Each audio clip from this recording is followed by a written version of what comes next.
We'll go ahead and kick things off. I know Damian has quite a bit to cover in this hour, so I'm sure people will be trickling in, but wanted to kick things off with letting everyone know that we will, of course, share this recording with you all after the call.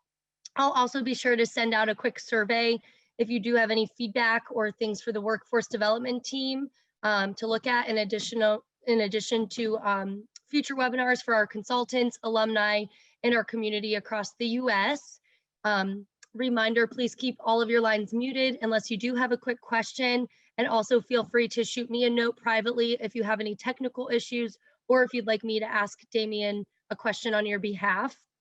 And of course, now I'd like to tell you a little bit more about our speaker today, Damian. For more than 25 years, Damian helped build better software and build software better through testing. Now through his company, Ineffable Solutions, he helps build better people. Damian is an international keynote speaker and trainer, delivering talks and workshops that are focused on fundamental topics and people skills based on real-world experience and supplemented with deep research. His diverse experience spans many roles, industries, and companies. Damian also helps organize an annual regional testing conference, QA or the Highway. He's got over 10 years of theatrical improv experience, and he's authored and illustrated a children's book. So without further ado, I will hand it over to you, Damian, and you can kick us off. All right, thank you very much. Can you hear me? Thumbs up, Emily. You can see my screen. All right, thank you for that introduction, Emily. I appreciate it. Thanks to the select group, TSG, for this opportunity and hosting me today. I really appreciate it. And thanks to you folks for taking some time out of your morning, afternoon, evening, wherever you are to spend with me. I hope to make it valuable. Boy, I got a lot to get through today. She wasn't lying. But first, a couple of housekeeping tips. Number one, this is normally given as a half or full day workshop. So with all sorts of interactions and exercises and back and forth. And unfortunately, as a webinar, there's not going to be that aspect of it today. It's just going to be me preaching at you. But if you're interested in a longer version, reach out. Second, I'm in my home office today. Around the corner is my wife giving an online interview. Both my kids are somewhere in the house taking virtual school. So if there's background noise or technical difficulties, thanks for your patience. All right, without further ado, let me get started myself. This is the Hidden Requirements, Exploring Emotions with Placebos. And I'm going to be talking about emotions and placebos and requirements, all three of those things today. But first, a bit about myself. My name is Damian Synadinos. My company is Ineffable Solutions. There's a few ways to get a hold of me right there. If you registered at the TSG webinar website, you probably saw a dashing young gentleman with no facial hair. That was me. This is also me. This is some pandemic growth that's kind of happened recently, but I assure you the guy on the website and this guy right here are the same person. So a little bit about me. I'm a lot of things, but a few things that are relevant here now today. I'm a tester. Emily mentioned some of my testing experience, over 25 years of software testing, 15 different companies, a variety of contexts and tools and methodologies and industries. So I have a lot of testing experience. I'm an improviser, over 12 years, performing hundreds of shows. I teach it. I do corporate engagements. I teach it to high school children. I'm a speaker. This is my current job. I speak for a living mostly on fundamental topics, soft skills, communication, empathy, those sorts of things. I'm an artist. I've been drawing my entire life, but I've recently started drawing for money. I'm an author. As Emily said, I wrote a children's book teaching kids life skills through improvisation. I authored and illustrated a book. You can check it out at hankandstellabooks.com and read it for free. I'm a husband. That took me 2 tries to get right. And I'm a father. I did that twice, and both of them are wonderful. Now, these are just some of the things that I am. And I list these because in each aspect, I use emotions in some way, shape, or form. As a tester, I need to consider the emotions of my users, the people that are actually using the products that I test and we build, because it's important, and that's what I'm going to be talking about today. As an improviser, I'm oftentimes trying to connect with an audience from a stage emotionally. As a speaker, I'm trying to connect with you, not just give you information and knowledge, but I'm also trying to affect and influence you emotionally as well. Any good speaker will do that. An artist, sometimes I'm trying to connect with people through nonverbal terms, through a drawing or a painting or a sculpture. Same thing with an author. I'm trying to use my words written on paper to communicate and affect emotions in children and adults. And as a husband and father, I have certain emotional needs and wants with my wife and different ones with my children. So in every way of my life, I'm using emotions in some way, shape, or form. And that doesn't make me an expert. I'm not even sure what that word means anyway, but I have a lot of life experience. I've done a lot of research into this. And what I'm going to present today are some things that I've found valuable and useful for myself that maybe if your context is similar enough, you might find them useful as well. So why? Why are we here? Not generally in the universe, but why are we here today? I usually ask the audience, why did you choose this session? Why did you choose this webinar to listen to today? There's a lot of different reasons that people come. Sometimes they say they're interested in learning more about requirements, and they saw that in the title. Sometimes people say that the abstract was interesting in some way. Sometimes people say they've heard about placebos, but they're interested in that topic. I've always find that learning why somebody does something, the goal, the reason, the purpose that you or someone else does something, if you understand that deeply, it can help you better understand what to do and how to do it. So understanding why is very important. In fact, that'll come up in a little bit. But one way I'll suggest that you might be here is the way that we feel about software is important. That's a claim. It's a claim that's in the abstract, and it's a claim I'm making today. Now, anytime somebody makes an assertion or a claim, such as this, especially a bold one, it can easily be dismissed if they don't have any evidence to back it up. So what I'm going to try and do today is provide evidence, proof that this is actually a true, believable, reasonable claim. So how am I going to do it? Here's a brief look at the agenda. I'm going to start, and about half the time I'm going to spend supporting this idea that the way we feel about software is important. First, I'm going to talk about quotations, give you some quotes from famous notable people and how that relates to emotions in software. Next, I'll talk about a purpose of software, why we make software in the first place. Next, I'll talk about research and show how that's related to software and emotions. And finally, we'll dig into requirements, perhaps deeper than you might have looked at them before, and try and understand how emotions are connected to requirements. Then that'll complete the first half or first 3/4. And this last part will be saying, if you're on board now, what do we do? It'll be more practical, pragmatic information where I tell you what to do with emotional requirements, how to get them, develop them, and test them. And finally, we'll look at placebos. What can placebos teach us about emotions and software? So as I said, I'm going to start with quotations. Many people use quotes in their presentations and in talks and even in everyday conversation. They'll quote famous notable people. Now, oftentimes this is a logical fallacy. It's called an appeal to authority. An appeal to authority is when you're trying to convince or persuade or manipulate somebody to believe an idea just because some notable person has said it. Now, if that's the only reason that you're listening to this idea, that's a pretty poor reason, and that's why it's a logical fallacy. However, if the person that you're appealing to is actually an authority in that particular topic, it might make sense to listen to them. If I'm talking today about emotions and testing software, it might not make much sense for me to quote LeBron James. He is not an authority in these topics. But if I was going to talk to you about playing basketball and I gave a quote from LeBron, it might make more sense to appeal to that particular authority since he is someone that's known in that area. So I'll leave it up to you whether the people I quote from today are authorities and whether what they say should be listened to. You also might note that this is an appeal to emotion. Oftentimes people will provide quotes because they affect emotions. They make you feel a certain way. And that's only manipulative if it's not backed by facts. Now, if the thing that I'm saying, the quote that I'm saying is backed by facts and evidence, and it also makes you feel a certain way, then there's nothing wrong with that. I'm making you feel a certain way through use of a quote, and there's nothing wrong with it. So again, I'll leave that up to you to decide whether the quote comes from a person of authority that makes sense and whether the way that this quote makes you feel is reasonable. First quote I want to start with, it comes from Dale Carnegie, an American writer. He says, "With dealing with people, remember you're not dealing with creatures of logic, but with creatures of emotion." I like this quote a lot. It's one of the first ones I found when I started researching this topic. And myself, I like to think that I'm a very logical person, very reasonable. I like to think that the things I say and do are all based on logic and reason. And perhaps emotion has something to do with it, but sometimes I think, no, emotion has nothing to do with it.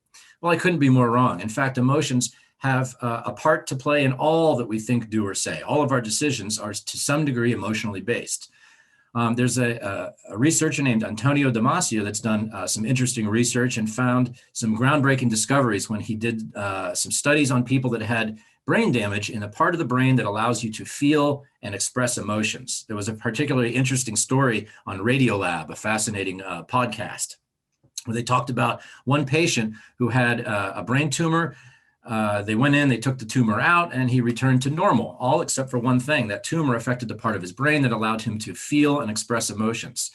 So what's the big deal? How did that really affect his daily life? In fact, it affected it terribly because everything that he thought, did, or said was basically, he was paralyzed. One story he talks about was deciding what to do with a pen. In other words, someone presents him a document at work and says, I need you to sign this document. And he looks down at his desk and he sees a blue pen and a black pen. And logically, he says, well, the blue pen is closer. It won't take me as long to reach for that pen. The black pen is further away. But the black pen already has the cap off, so I wouldn't have to waste time taking the cap off, or I would have to take the cap off the blue pen. And the blue pen has more ink and the black has less ink, so I might have to replace the black pen after a while. And the black pen might not stand out as much on this black on white document as the blue pen would really make my signature. All these types of decisions are things that are logical, but they don't help you in just choosing a pen to sign a document. He talks about going into the cereal aisle at the grocery store and saying it was paralytic. He could not even decide which cereal to buy because there was so many choices. And in fact, decisions are not are emotional. They're not logical. There's a lot of neuroscience behind decisions. There's an article from 2012 talking about that. So we are dealing with creatures of emotion and not logic. And why is this important? Because as I'll talk about later, all software is made in some way, shape, or form, directly or indirectly, to deal with humans. And humans are creatures of emotion. Another quote from Maya Angelou, American poet, is, I've learned that people will forget what you said, they'll forget what you did, but people will never forget how you made them feel. Now, this is an old idea that she has restated and made very popular. The quote originated in 1971, but I find that the ideas expressed in the quote are very, very true. In fact, oftentimes I find myself with some friends recounting a story that happened years ago, and I'll say, oh, do you remember that time we were all in that car and Joe was driving? And somebody will say, I don't think Joe was driving. I think Sarah was driving. I say, oh, maybe that's true. And then Bob said that joke, and they say, actually, it was Kevin that said the joke. And I say, oh, that's right. But do you remember how hard we laughed? And everyone remembers. So the details of who was driving and who stated the joke aren't as important as the feeling that was evoked during that memory. So I really find that this is true. Oftentimes, I myself forget exactly what was said or what happened, but I never forget the feeling. Now, this quote is a very important quote in a lot of businesses and stated by a lot of business people that it's the cornerstone or the keystone of their entire business. People like Richard Branson, the Virgin Group founder, he says that Maya Angelou quote and the ideas expressed within it are central to the idea of Virgin Group. He says that customers shouldn't think of your business as a place to buy a product or use a service. It should be a fun place to be. And if you know anything about Virgin Group, you know that to be true. It's a fun place to work, and their products, they try and inject fun and emotion into all of their products and services. Another person, a notable person that says that idea expressed in the Maya Angelou quote is important was Howard Schultz, the CEO of Starbucks. He talks about the origin of Starbucks. Before it existed, he was visiting an Italian cafe, and he says, I was out of my mind. I walked into the cafe and saw a symphony of activity. There was the romance and the theater of coffee. Coffee was at the center of the conversation and the sense of community. That's what spoke to me. And he says, Starbucks has a role and a meaningful relationship with people that's not just about the coffee. Success is very shallow if it doesn't have emotional meaning.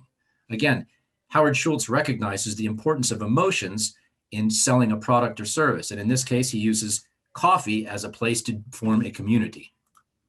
Another person that references that idea is George Blankenship. He was at Apple and Tesla. He says, we're not selling you anything. We want you to feel differently when you leave the store. Emotionally engage the customers. Don't transactionally engage them. Now, again, I like this quote because it really compares and drives through the idea that you want to emotionally engage your customers, not just transactionally. Now, as software makers, we often think about transactionally engaging our customers. If they do this, when they do that, what should happen? But we don't often consider what emotional engagements we should have with our customers. So George Blankenship did understand that, and it was one of the reasons that Apple and Tesla were so successful, as he brought that idea into those businesses. And finally, Debbie Fields Cooking, Mrs. Fields Cookies, says, I never felt like I was in the cookie business. I've always been in a feel-good feeling business. My job is to sell joy. My job is to sell happiness. My job is to sell an experience. Again, Debbie Fields recognizes that emotions are the central part. It's less about the cookies. So what? So successful businesses and people recognize the importance of emotions. Successful businesses and people, to some degree, in some form, say that emotions are central to their success. Moving on, the purpose of software. Now, it might be misleading if I say the purpose. If you're familiar with cause and effect or causality, you'll understand that cause and effect is always a many-to-many relationship. It's never one-to-many or many-to-one. There's always multiple causes that have multiple effects, whether they're made explicit or not. So it might be more accurate to talk about a purpose of software rather than the purpose, since there's no one singular purpose. So a purpose of software, and what does software mean exactly? It's a large, vague category. It's an umbrella term that can mean many different things. There's system software, application software, programming software. There's software that makes software, compilers. There's so many different types of software. So how can you find a purpose that fits all of those? Well, that's exactly what I intend to do. I looked for a purpose that applies to all categories of software. So let's look at that. Specifically, meaning in some very, very specific set of contexts, some situation with a lot of variables that are known, the answer to the purpose of software or our purpose is infinite. There are infinite reasons that software is made. Sometimes software is made to fly planes or to land planes or to buy products or sell products or to record financial activity, to process words, to search the internet, to save the Princess Toadstool, to detect heartbeats, to compile other software. There's infinite reasons that software is made in some very particular context. But that's not very satisfying of an answer. I'm looking for a more general answer. So more generally, I went digging deeper. And some of the answers I found were to organize information. This is an answer that came up quite often. And this was the original purpose of Google. Their declared mission was to organize the world's information. And certainly that applies to more software. More software is used to organize information, but not all software.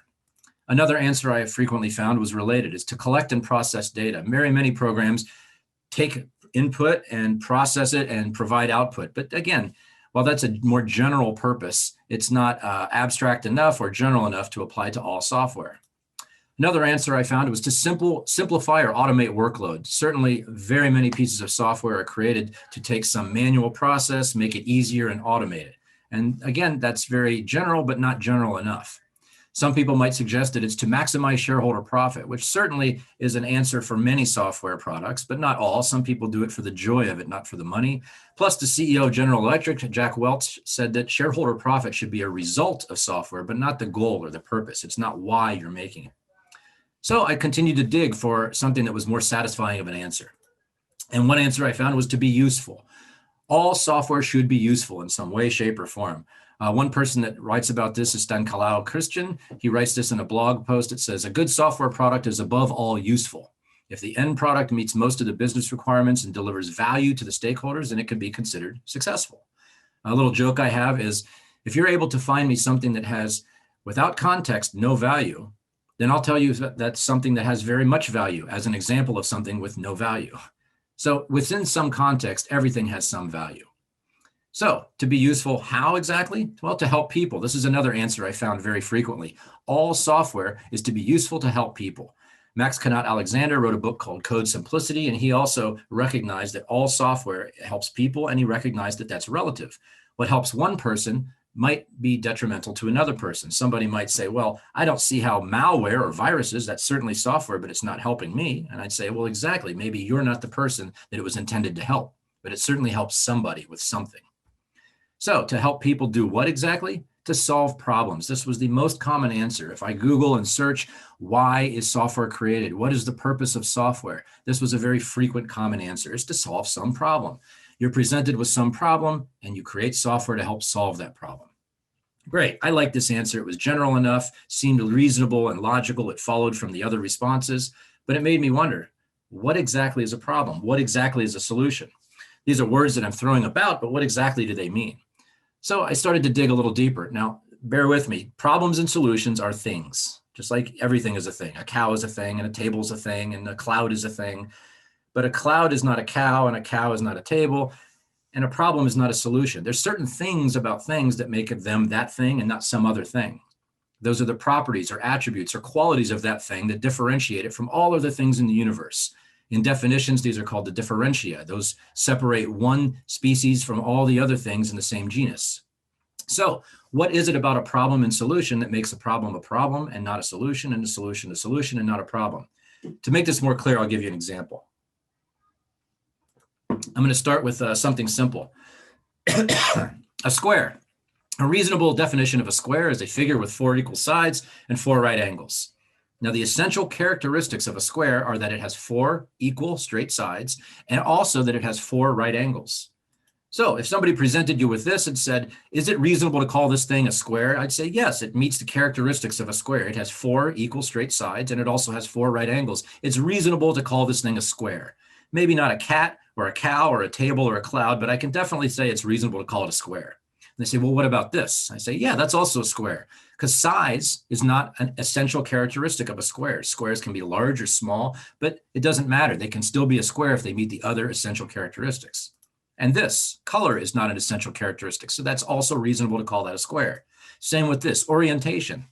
Some people might also label this as a diamond, which makes sense, but it's also a square just turned 45 degrees because it fulfills the characteristics of a square. Now, what about this? Probably not reasonable to call this a square. It has 2 sides that are different than the other 2 sides, so therefore it violates one of the essential characteristics of squareness. Same thing with this. It doesn't have the right amount of sides. The angles are wrong. This is completely wrong. It's probably very unreasonable to call this thing a square. You can have some label, but it's not a square. So let's look at problems. What exactly is a problem, and what characteristics make a problem a problem? Here is a definition that has the essential characteristics of a problem. It's an undesirable state that differs from some desirable state. Now, problems might be big or small. They might be complex or simple, but those are not essential characteristics. You might have a simple problem and a large problem, but if it's not an undesirable state that differs from a desirable state, maybe it's not reasonable to call that thing a problem. Maybe it's something else. Similarly, what's a solution? You just turn it around. It's a desirable state that differs from some undesirable state. So if somebody presents you with a situation and says, hey, I have this big complex situation, it's a problem, and you say, is it undesirable to you or anyone else? And is it different than some desirable state? If they say no, then you might say, well, it may be big and complex, but if it's not bothering you or anyone else, maybe it's not reasonable to call that a problem. Same thing with the solution. If somebody says, I have a solution for the problem, but it's not different than the undesirable state, or it's not desirable to someone somewhere, then maybe it's not sufficient to call that a solution. Now notice the desire is an emotion. Basically, you're taking someone from an unhappy state to a happy state, an undesirable state to a desirable state. So why is this important? Emotions are an essential characteristic of problems and solutions. Now back to the original topic we were talking about. Why is that important? Because our purpose of all software is to be useful. How? To help people. To do what? To solve problems. Why? To affect emotion. That's the key. All software, regardless if it's a compiler, a heart monitor, or a video game, is useful to help people to solve problems, to affect emotion. That problem may be to bring someone joy. How can we bring someone joy or satisfaction? How can we monitor someone's heart rate? How can we help someone search the internet? How can we sell sweaters or land planes? Those are all problems, and all of those things will affect emotion in someone somewhere. Now, as a tester, I like to test my ideas. So I thought, does this make sense? When might this not be true? If a purpose of all software is to affect emotion, is that ever not true? And it is true. It's true unless you have a monopoly and a necessity. What I mean by that is monopoly is having only one place that you can get it, one source. A necessity is something that you absolutely positively need to have. It's a need. You have to have it. So let's say that I make a software product and I'm the only place that you can buy this particular product, and it fulfills some goal, some need that you absolutely positively got to have. So the only way to get to this goal is through my software, and I'm the only place that you can get it. Guess what? Then I don't really care about your emotions that much. It's not that important. You hate my product? If you want to get this goal, then you're going to have to deal with it. I don't really care. But if either of these things are not true, if there's no monopoly or no necessity, then all of a sudden emotions become very important again. If there's some product that fulfills some goal, but there's many places you can get it, and I don't care how you feel about my product and you hate it, then you'll probably go buy from someone else. Or what if there's only one place that you can get my product, but it's a nice to have? It's not necessary to achieve a goal. In other words, you can achieve this goal through other ways besides my software. My software is just a nice to have. Then you might not get it if it doesn't make you feel the way you want to feel. So a purpose of software is to affect emotion. All software affects emotions because software helps solve problems. So is there any research to support this claim? There sure is. I myself have done a lot of research, and I was on the backs of giants, on the shoulders of giants, and I looked at the research that other people have done. But one thing I realized was there's not a lot of research out there. Not a lot of people have done research into the connection between emotions and software. In fact, one of the first papers I found from 2014 called Modeling Emotional Requirements said there are few studies in literature that specifically address the relation between emotions and software. And just like I'm standing on the shoulders of giants, every paper that I read, every dissertation, every article referenced earlier ones. So everyone is standing on the shoulders of someone else. In fact, I think the earliest article I found was from the mid-'80s. So not a whole lot of research into the connection between emotions and software. The two areas where there were a lot of research were video games, where our main purpose of this is to bring joy to people. So it's very important that they evoke the proper emotions, and healthcare. Of course, doctors and nurses care about their patients first. Therefore, the software should reflect the emotional considerations of those doctors as well. Here's a brief listing of some of the papers and articles and dissertations that I've looked at. If you'd like a complete list, I can provide them to you. But one of the interesting papers I found was 2005, Is Emotion Relevant to Requirements Engineering? They said that emotions are just as important and valid as factors affecting requirements as any other factor, factors such as function or performance, cost, user interface. They said emotions are just as important. 1 year later, a paper called Emotional Requirements in Video Games said the induced emotional state is the most important deliverable requirement. Any functionality that exists only to further that emotional goal. They said that player acceptance and market success is ultimately driven by the realization of these non-functional emotional requirements. Back to that 2014 paper, they say one way to produce better systems is to explore the emotions and to uncover the hidden requirements that may otherwise be ignored. And I like this quote, first of all, because it has the phrase hidden requirements. I had already titled this talk an idea before I found this quote.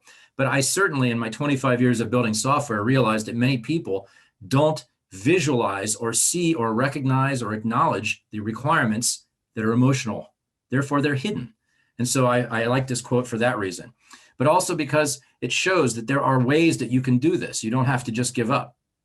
So I'm going to talk about ways that you can actually elicit, develop, and test emotional requirements. But until then, here's a quick case study. This is from a heck of a long titled paper, Adopting Information Technology as a First Stage in Design, Lessons Learned from Working with Brazilian Social Volunteers. Now, here's the story briefly. There was a group of Brazilian social workers, and they used software to help them do their job. But the software wasn't very good. They didn't like it. They had a lot of complaints. So the Brazilian government hired a new development team, and they said, make new software for these social workers. So this development team, rather than trying to copy what the old program did or coming up with functional and performance requirements, what they did is they used an ethnography technique. They actually went and worked with the social workers. They went to them on their day-to-day job and sat with them and understood what they did. I'm going to talk more about the specific method that they used. But eventually they said they recognized that the volunteers were motivated not for money or advancement, but for their own satisfaction. These social workers didn't do the work because it made them a ton of money or because they got to brag about it on social media. They did it because it made them feel a certain way. It gave them satisfaction. So the developers realized that they need to recognize that and make that the center, the heart of their application. The epilogue to the story is they developed a new application, and it was very much embraced and accepted by these Brazilian social workers, partly because of the method of development that these developers took in creating this new software application. So what? Why does any of this matter?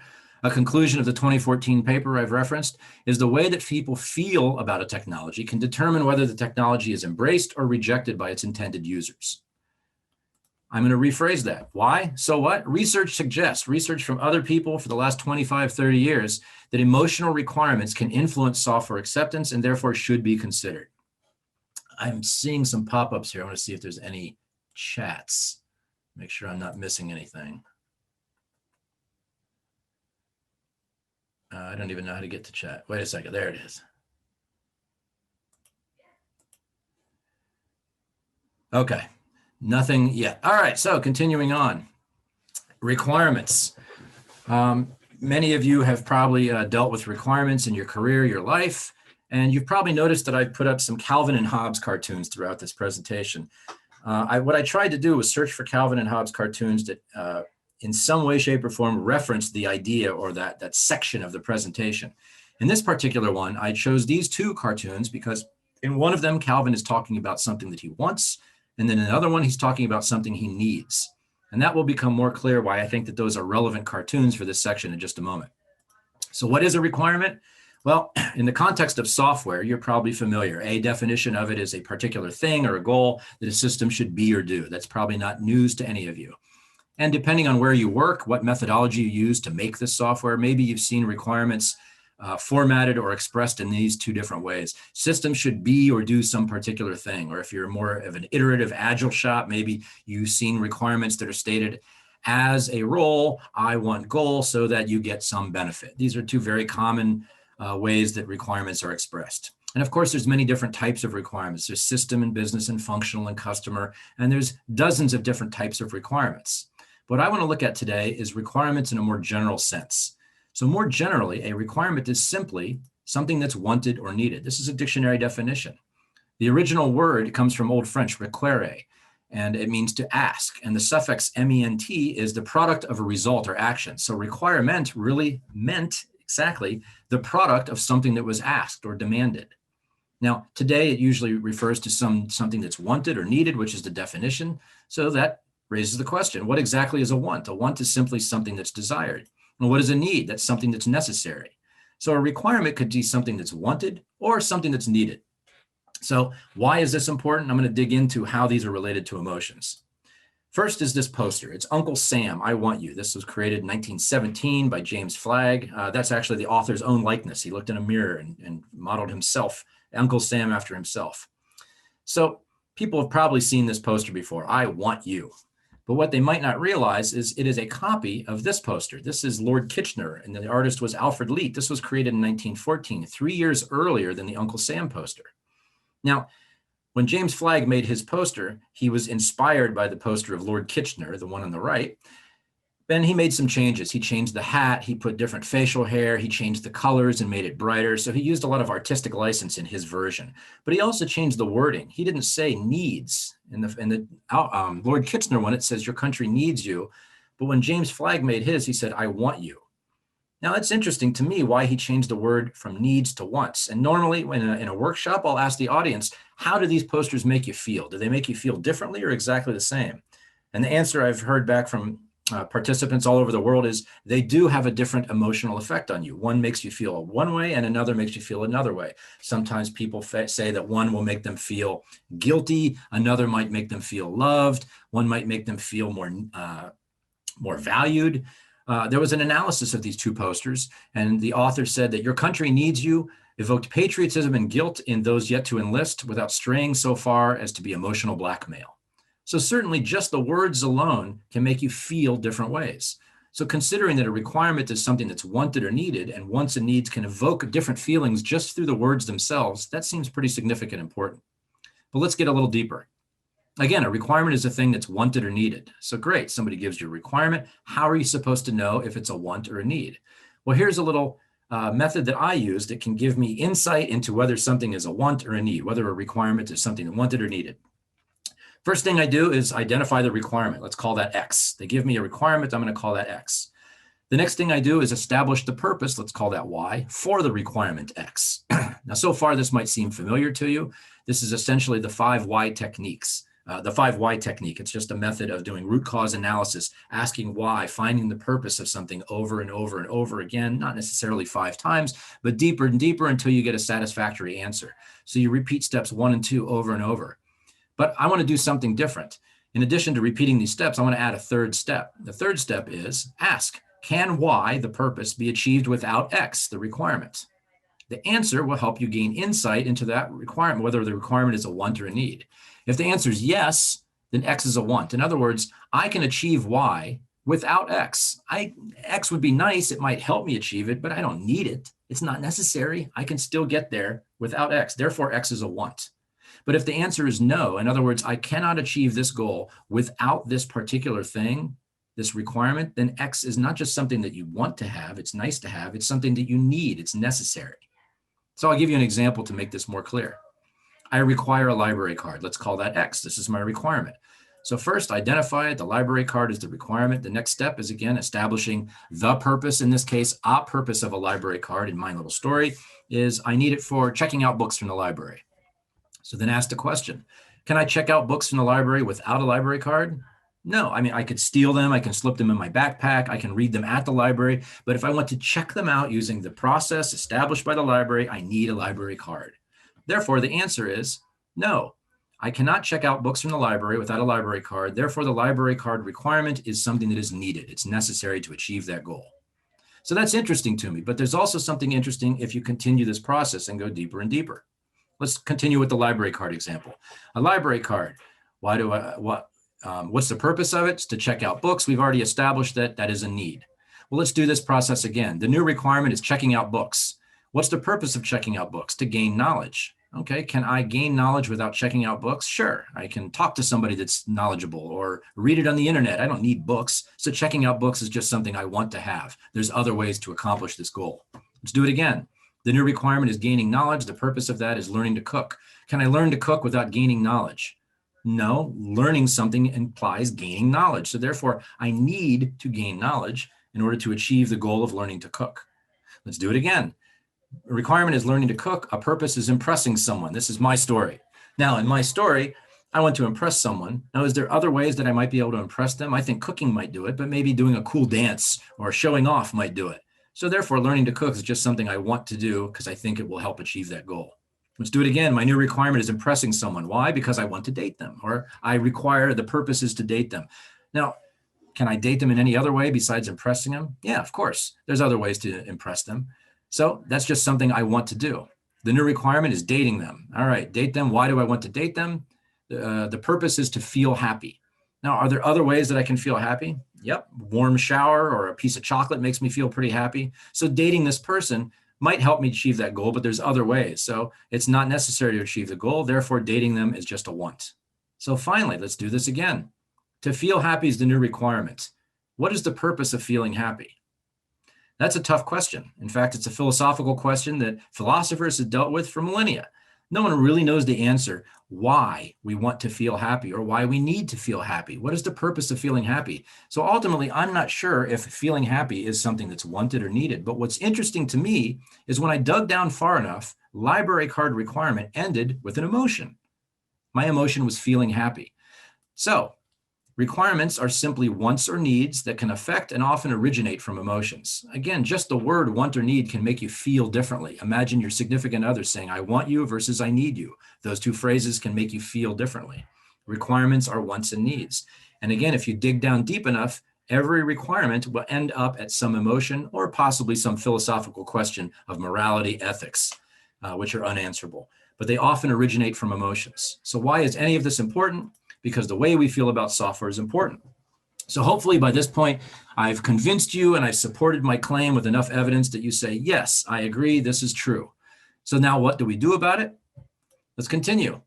Now this second half is going to be more pragmatic and practical. Now it's not a step-by-step. There's so many different ways that you can achieve this and accomplish this that I'm not going to give you detailed, granular information. Instead, I'll suggest some high-level ideas that if you're serious about creating emotional requirements, and if you believe that the way we feel about software is important, then these can be good pointers to the next step for you. So emotional requirements. These are what I'm going to talk about in this section. Of course, emotional requirements are related to their cousin requirements. And in the context of software, it's a particular thing or goal that a system should be or do. So what is an emotional requirement? An emotional requirement could be a particular feeling that a system should induce in a particular user. And again, regular requirements can be written as a system should be or do something, or as a role, I want goals so that some benefit. If you want to start creating emotional requirements, how might you express them, make them explicit at your company? Maybe you'll write them as the system should be or do some particular thing. Why? To induce a feeling in some role. Or if you're in an agile shop, maybe you express them this way. As a particular role, I want some particular goal so that I get some feeling. So one of the first things you need to consider is what feelings, what emotions are you trying to induce? Paul Ekman created the 8 base emotions, and Robert Plutchik built on that. And they came up with anger, disgust, fear, anticipation, joy, sadness, surprise, and trust. Those are the 8 base emotions that they developed. So if you're trying to create emotional requirements and you say, as a user, I want to do this particular thing so that I feel happy or anticipation or trust, that's great. But those are only 8 words. If you really want to get good at this, you should probably increase your emotional vocabulary. And there's ways to do that. This is called the wheel of emotion. I don't expect you to read it on this slide, but it's something you can easily Google, and there's other versions of this. There are hundreds and hundreds of words, very subtle, nuanced words that express different human emotions. Now, if the more words that you learn and the meaning behind those words can help you better express how your software is supposed to induce these particular feelings in different users. Ludwig Wittgenstein said that the limits of my language is the limits of my world. So I encourage you to increase your emotional vocabulary, learn different words, different emotional words, so that you can better express how your software might make users feel. Which users? This is another thing you should consider. The target, the role or user. In whom exactly do you want to induce this emotion? Your software is used by many different people, and this person might have a different reaction to it than that person. So you have to consider to whom you're inducing this emotion. And finally, the context. What's the set of circumstances? Maybe your users were having a great day or a bad day. What are the circumstances, all the different variables that are not specifically about feelings and the target that might affect how people feel about your software. So now I'll get into the three different ways of getting emotional requirements, developing them, and testing them. So getting emotional requirements. This is typically the job of BAs. They go out and they gather requirements, they talk to users. Now, I would say that some of you people online right now might be developers. Some people listening might be testers. Some of you might not be in IT at all. So some of you might be saying, well, I've never done business analysis. I've never done BA work. So this section isn't really for me. Well, maybe you've consumed them as a tester or a developer. You've gotten these different types of requirements from BAs. So therefore, you're familiar with them. And that way it might be useful and relevant. But I'd also suggest that all of us have been creating requirements our entire lives. Remember, they're just wants or needs. And those are things that you might say, I want a burger, hold the cheese, extra tomato. And maybe you say hold the cheese because you have a dairy allergy. And if you want to achieve the goal of not having a reaction, you need there to be no cheese. And maybe you said extra tomato because you really like tomato. And there's other ways that you can get it through ketchup and stuff, but maybe you just want a tomato on that burger. So that's a want. You've given two requirements, examples of wants and needs. So I would suggest that all of us, our entire lives, have been getting and creating requirements in some way, shape, or form. So what if you want to do it for software, though? Here's a few ideas at a high level. First is interviews and discussions. If you're so fortunate to be able to talk to your users, go and talk to your users. Interview them, have discussions with them, ask them questions.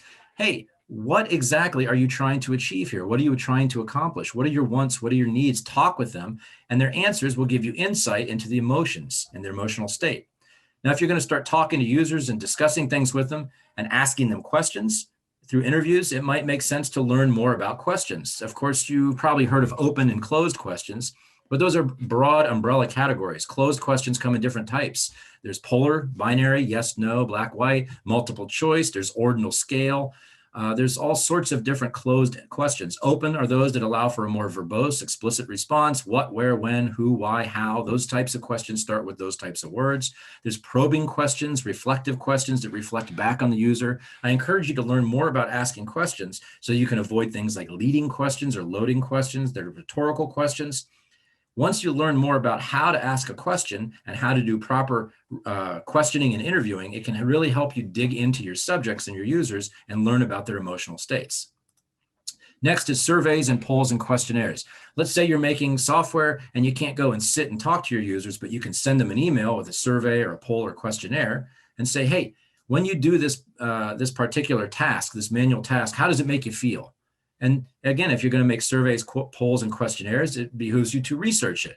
There's different types. There's structured, where I have fixed responses, and non-structured, which are more open-ended, allow people to write essays.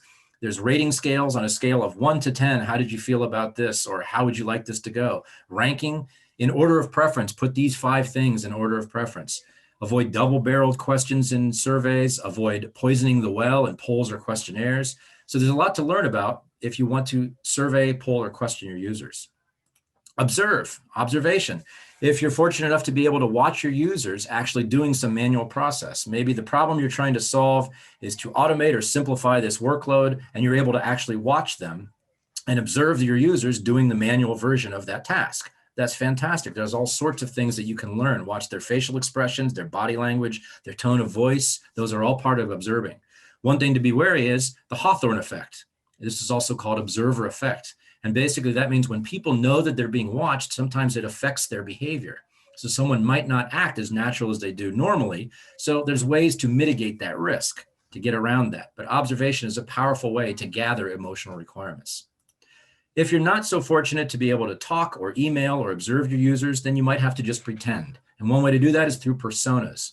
These are basically fictional characters that are supposed to represent your real users. Sometimes they're imagined. You don't know exactly who your real users might be, so you just imagine it might be this person A, person B, person C, or perhaps they're based off of real data. Maybe you have historical data from a prior version of an application. You can say, we know who our users are. We can't talk to them, email them, or observe them, but we can pretend to be them based on this demographic data that we know about them. So you can gather emotional requirements by pretending to be those users through personas. There's other ways, through ethnography, which is a systematic study of people and cultures, and this very specific form of ethnography called the Underlying Discourse Unveiling Method, UDUM. This was the method used by those developers that worked with those Brazilian social workers. This was this particular method that allowed them to go and learn and analyze their fears, their hidden desires, their motivations, aspirations, and what led them to understand that the reason that they did what they do was for satisfaction and not money. And that helped them develop a successful application using this ethnography technique. The last bullet point here is not really a technique to gather emotional requirements, but it's a way to track and categorize them. It's called the usability matrix of emotions. This comes from David Greenlees, a tester out of England. And basically it's an Excel spreadsheet that along the column has all of the different functions and features that the system should be or do. And along the top, it has the different emotional categories. And now, of course, you have a very robust emotional vocabulary through the wheel of emotions. So you have a whole bunch of different things that the software is supposed to elicit, a bunch of feelings. And basically you say, when the user does this, we want them to feel this way, that way, and the other way. And when a different user does this other thing, we want them to feel this way and that way. And it's a way to track all of the different emotional requirements that you're gathering. So moving on, this is helpful for BAs or people that are actually trying to gather how the software should make people feel. Next, inducing emotional requirements. So now you have a list of all the different ways that the software should make a person feel. How do you go about doing it?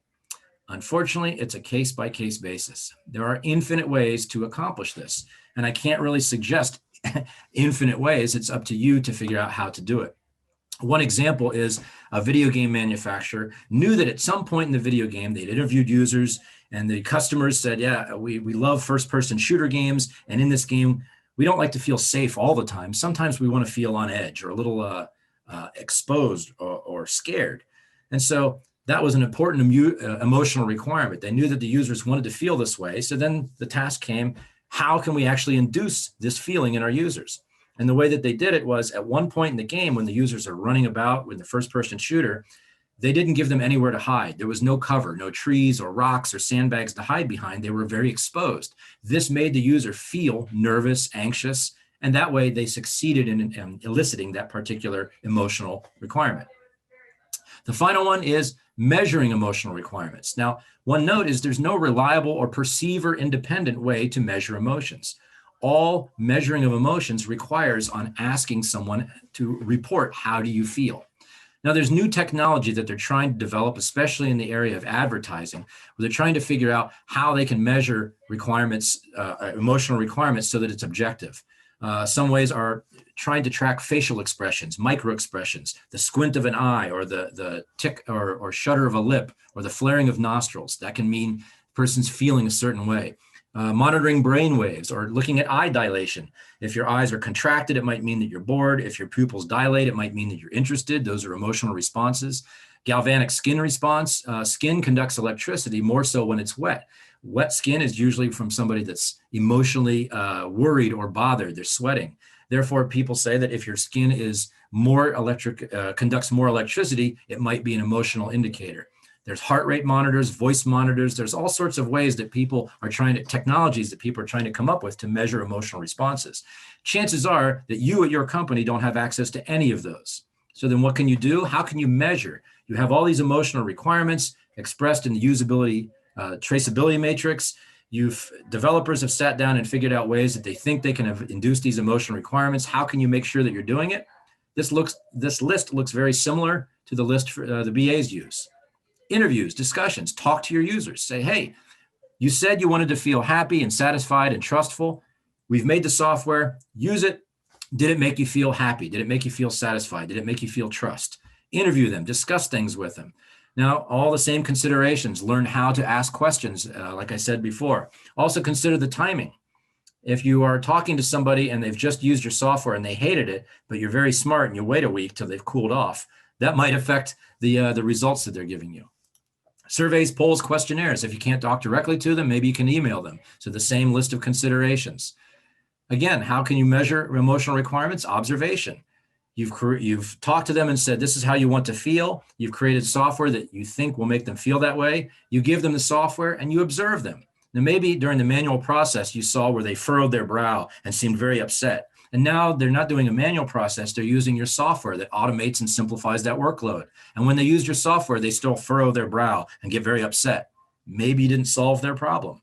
That's something you can learn through observation. And once again, beware of the Hawthorne effect.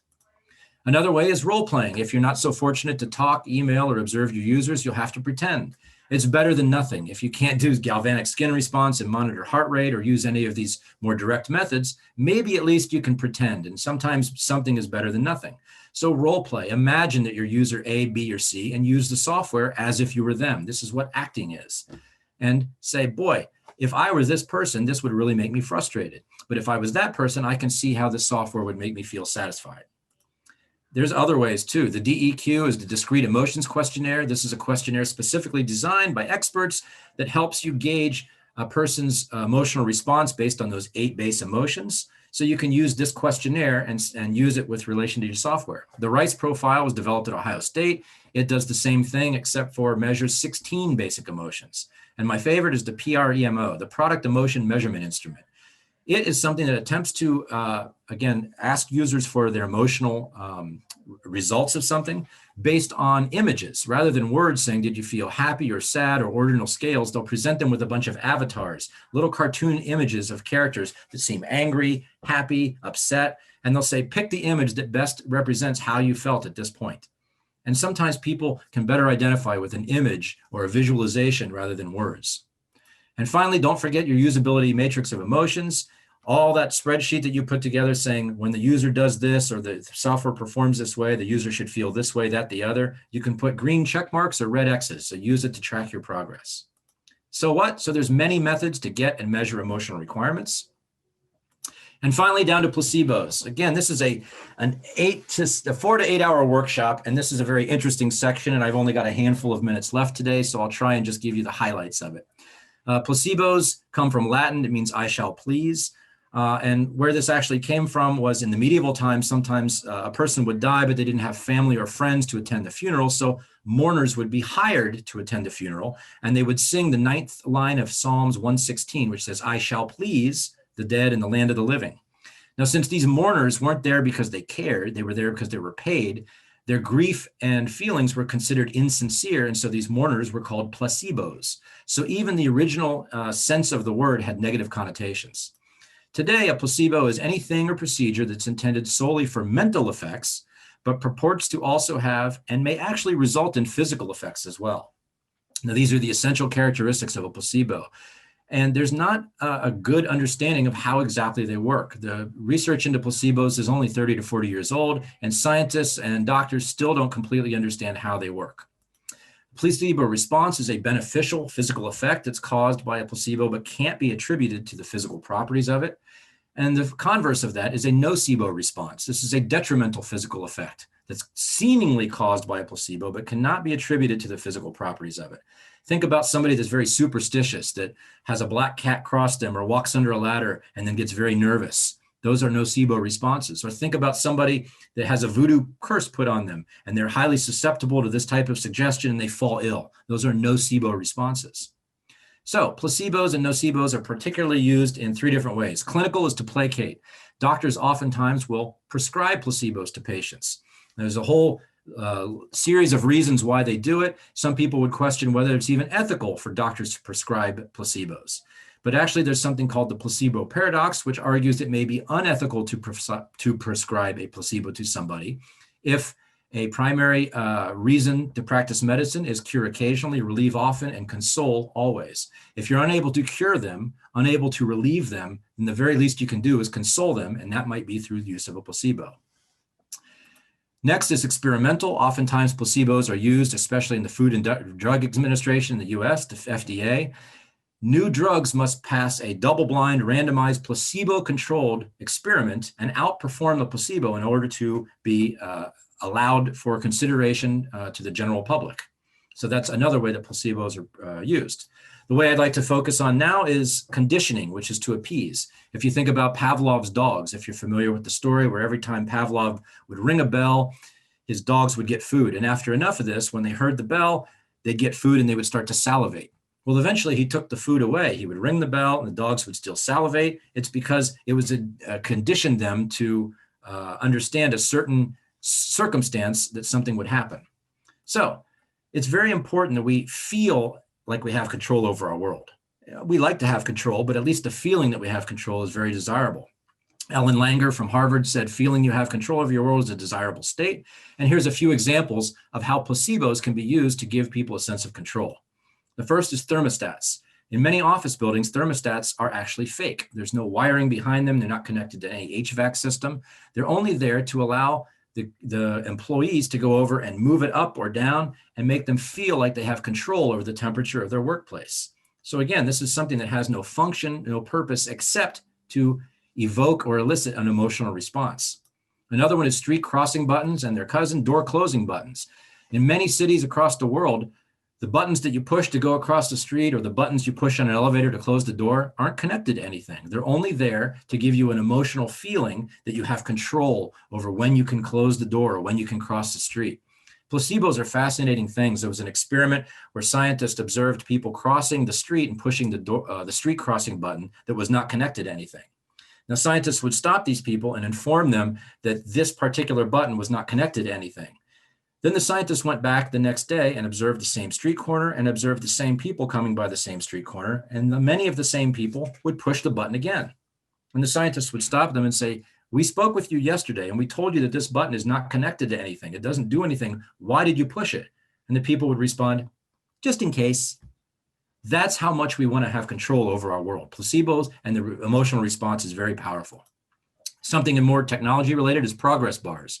Progress bars oftentimes aren't connected to anything at all, but they give you some indication that something's happening, something is progressing, and that gives people a nice warm feeling. And that's why many people will put progress bars in a program, even if they don't accurately represent the task that's being executed. Refresh and save buttons. Oftentimes in our constantly connected world, these are unnecessary. There was a program called Sketch, which was an online drawing program. And users, there was a save button. So they'd draw something and they'd save, they'd draw something else, make changes and save. Well, when the makers rolled out the new version of this program, they made it auto save. So anytime you made a brush stroke, it would automatically save your drawing. So they took the save button away. It wasn't needed anymore. Well, users were furious. They started complaining, saying, I'm terrified. I can't save my work. And the developers said, but it's not needed. Your work is always saved. And people still complained. So in version 3, when they rolled it out, they put an empty save button there. They put the button back, even though it had no wires behind it. It wasn't connected to anything. And of course, people were placated. They were happy and the complaints went down. And finally, a boo-boo kiss. If you have kids and they fall down and scrape their knee and you kiss their knee, that's an example of a placebo that conditions them to expect something. I see I'm at 2 o'clock right now, or 1 hour in, so I've only got a few more slides I'll cover at a high level. And I do see some comments over here. I'll talk with those at the very end. 3 ways I suggest that placebos might be useful when considering emotions in software. One is isolating emotions.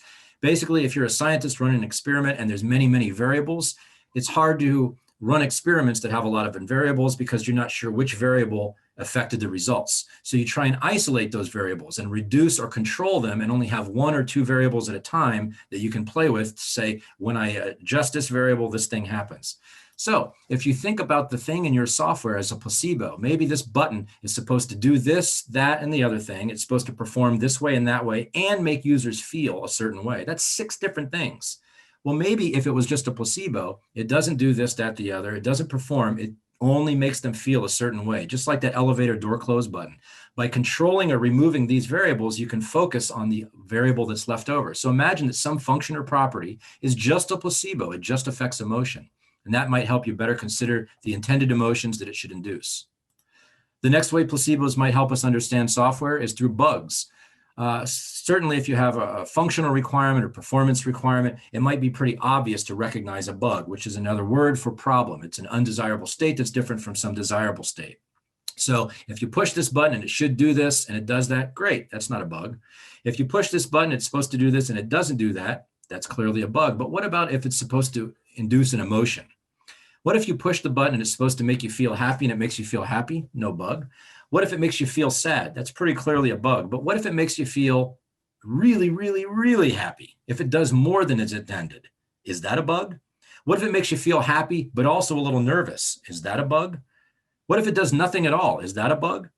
So consider various scenarios to help you determine the intended and unintended results of different emotional requirement bugs. And finally, the ethics. This is my biggest, most interesting section, and I have zero time to talk about it. The summary is consider intentionally deceiving your users for their benefit. Now, of course, lying is bad, right? But Thomas Aquinas said that there's 3 types of lies. There's malicious lies that are meant to do someone harm. There's jocose lies, which are jokes. They're pardonable, told in fun. But there's a 3rd type, which are officious. Those are for the benefit or to help someone else. Now, if you're trying to help someone else, perhaps it makes sense to lie to them for their benefit. In fact, there's articles, Benevolent Deception in Human-Computer Interaction, that start to argue that ethics in computer programming sometimes means designing something that purposely lies to the user for their benefit. I'll give one quick example because it's fascinating. Coinstar is a machine that in the US, you'll find them all over. And what they're used for is you dump a big bucket of quarters and change and coins into it. It sorts them and will spit out a receipt saying, this is how much money you put into the machine. You can take this receipt and get paper money for it. So they put these machines out and they started being used. And after some time, people started to complain that the machines were inaccurate. So the makers of Coinstar ran diagnostics on the machine and found that actually the machines are paying out the correct amount of money. So why are people complaining? It turns out that the machines were so efficient, they counted the coins so quickly and printed the receipt so quickly that people were skeptical that it could possibly be correct if it was working so fast. They said it must take more time to count all that change, therefore it's wrong. Well, they were incorrect, but you know how Coinstar solved this problem? When they rolled out the next version of the machine, they put a false delay and actually sound effects of coins being counted by a machine.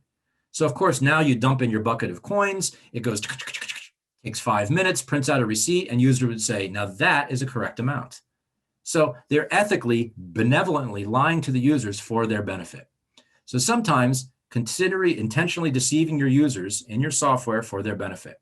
Why is this important? Because thinking about software in terms of placebos can be useful. It can help you get insight that you might not be able to get easily or in any other way. So in summary, successful businesses and people recognize the importance of emotions. Those are all the quotes I began with. You decide whether the person and the emotion that they elicit makes sense. A purpose of software is to affect emotion. All software, regardless of the category, at least one reason that it exists is to affect emotion in users. Research indicates that emotional requirements can influence software acceptance and should be considered, specifically coming from gaming and medicine communities and software makers, but it applies to all software as well. Requirements are simply wants or needs by definition. And those words can make you feel a certain way. They can affect you, and they often originate from emotions. Remember that there's many, many, many methods to get, develop, and measure emotional requirements. I've given you some pointers for you to go and learn on your own if you're interested in taking this into your own company or shop. And finally, if you think about your software in terms of placebos, it can be very useful. Most importantly, the way that we feel about software is important. I hope I've convinced you and given you some pragmatic, practical examples that you can go and start making use of this.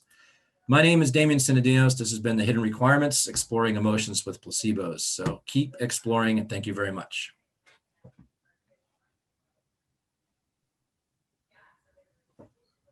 Awesome. Thanks, Damian. Did you say that you have a couple of questions on your end? Yes, I'm going to read through them. I find this topic interesting. I'm looking to see if there's any questions in here. Cool.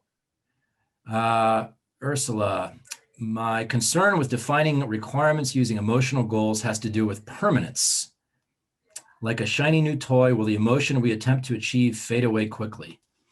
I don't know if Ursula is still online right now. I'd love some more. Oh, you are online, yeah. Ursula. I'd love some more information if you could let me know what you meant by that. Can you expand on your question? So I have been in that role as a business analyst, Hmm. and in technically speaking, your software can do everything that it was intended to do, but I do think the emotions associated with it are very important. So I guess in my experience, every requirement was checked off. It did what it needed to do, and maybe the person testing it felt comfortable, but over time they wanted more, or something wasn't considered during that requirement collection phase. So I guess as far as that whole process, I know it's important, but like, what's the weight of getting that emotional requirement, and is it going to pretty much last until your next upgrade or whatnot in your experience? Sure. Great question. I think this is kind of dancing around the idea of what does done mean? Is anything ever really done? And, okay, version 1, let's ship it and put a stamp on it, and it's out, and it does what it's supposed to do, text checks all the boxes, the functional performance requirements, and good for you, all the emotional requirements were fulfilled also. You've interviewed and talked to your users, and they say, this software makes us feel the way we want to feel. But in time, the shininess of the new thing wears off, and it no longer feels that way. Well, just like things change, new information comes to light, you might have to change the way it functions, the way it performs. You also might have to change the way the way the software is, so that it elicits different responses from those people.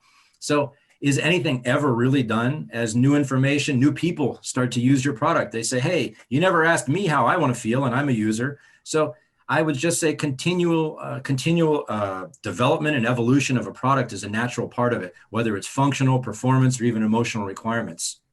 Another thing to consider is in the thermostat example I talked about earlier, many companies do this. They put up fake thermostats because they don't really want their employees changing the temperature of an entire floor of an office building. So they put up these fake ones so people feel like they have control, and the employees are unaware. But here's what happens. The user feels a little cold, so they go over and they turn the dial up. And in their mind, they're like, I've turned the temperature up, and they go back and they feel a little bit better. But in fact, the floor didn't get any warmer. So in time, they're still going to feel chilly. So they go back over to the thermostat and they turn it up even more. And that makes them feel a little bit less content. But in actuality, they're still cold. So they go over, and the third time they're touching that thermostat, now they're really frustrated. So the reason the employer hung it on the wall was to try and evoke happiness or satisfaction in the user. But now this person's using it for the third or fourth or fifth time, and now it's not evoking satisfaction or contentment. It's evoking anger and frustration. So that's the same exact placebo that's evoking a different response from the same person over time. So that's something also to consider when I talked about bugs and considering your software in terms of placebos. You can think about that. How does repeated use of this makes people feel? How does use of this by a person that we didn't consider before? How does use of this over time with new information make people feel? So I would say you're continually developing, just like any other aspect. Does that answer your question? Yes, it does. Thank you. Surely. Thank you for asking it.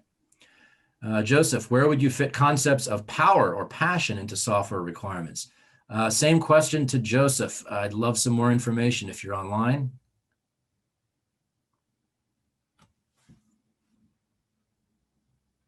I see that you're online, Joseph. You may or may not be able to speak up. If not, feel free to reach out to me through my website directly. I'm happy to answer this. I don't want to start answering it in case I don't quite understand what you're asking about power and passion. Ursula, I see another question from you. In your experience, what is the user's reaction when they are asked to incorporate emotions into the software requirement process?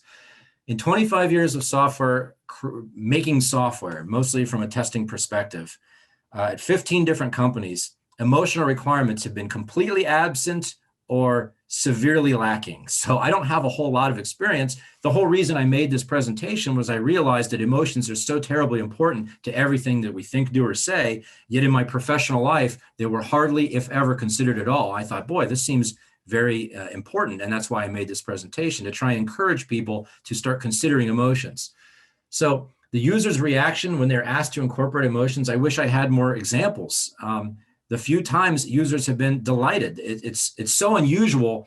You often talk to a user as a BA and you say, okay, when you push this button, how many of these and how many of those and how many users and how fast? Also, how do you want to feel? And they're like, whoa, you're asking me that? And they're delighted by that. So users are very pleased by it. An area that deals a lot with users' emotions is UI UX folks that deal with the user experience and the interface between the person and the technology. So those are, it's a relatively new in the scale of creating computer software, a new field, UI UX, but they are more in tune with how users feel about software. So I think that that's a subsection of software development that is going in the right direction, more focused on users' emotions.